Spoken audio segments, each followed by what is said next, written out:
present at a hanging. An old man named Daniel Baker, living near Lebanon, Iowa, was suspected by his neighbors of having murdered a peddler who had obtained permission to pass the night at his house. This was in 1853, when peddling was more common in the western country than it is now, and was attended with considerable danger. The peddler with his pack traversed the country by all manner of lonely roads, and was compelled to rely upon the country people for hospitality. This brought him into relation with queer characters, some of whom were not altogether scrupulous in their methods of making a living, murder being an acceptable means to that end. It occasionally occurred that a peddler with diminished pack and swollen purse would be traced to the lonely dwelling of some rough character, and never could be traced beyond. This was so in the case of Old Man Baker, as he was always called. Such names are given in the Western settlements only to elderly persons who are not esteemed. To the general disrepute of social unworth is affixed the special reproach of age. A peddler came to his house and none went away. That is all that anybody knew. 7 years later, the Reverend Mr. Cummings, a Baptist minister well known in that part of the country, was driving by Baker's farm one night. It was not very dark. There was a bit of moon somewhere above the light veil of mist that lay along the earth.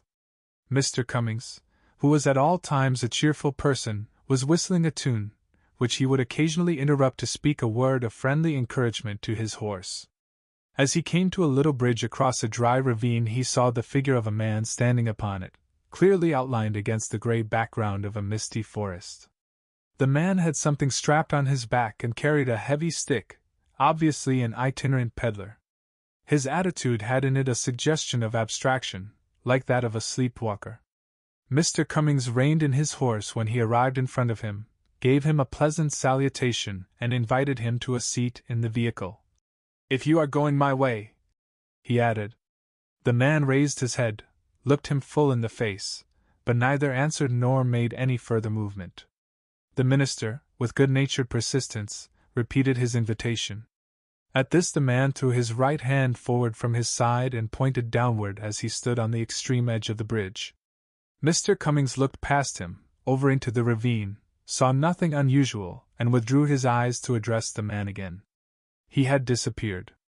The horse, which all this time had been uncommonly restless, gave at the same moment a snort of terror and started to run away. Before he had regained control of the animal, the minister was at the crest of the hill 100 yards along.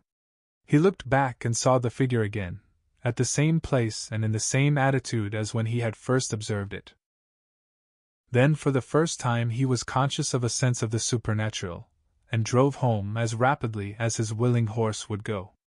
On arriving at home he related his adventure to his family, and early the next morning, accompanied by 2 neighbors, John White Corwell and Abner Razor, returned to the spot. They found the body of Old Man Baker hanging by the neck from one of the beams of the bridge, immediately beneath the spot where the apparition had stood. A thick coating of dust, slightly dampened by the mist, covered the floor of the bridge, but the only footprints were those of Mr. Cummings' horse. In taking down the body, the men disturbed the loose, friable earth of the slope below it, disclosing human bones already nearly uncovered by the action of water and frost. They were identified as those of the lost peddler. At the double inquest, the coroner's jury found that Daniel Baker died by his own hand while suffering from temporary insanity, and that Samuel Moritz was murdered by some person or persons to the jury unknown.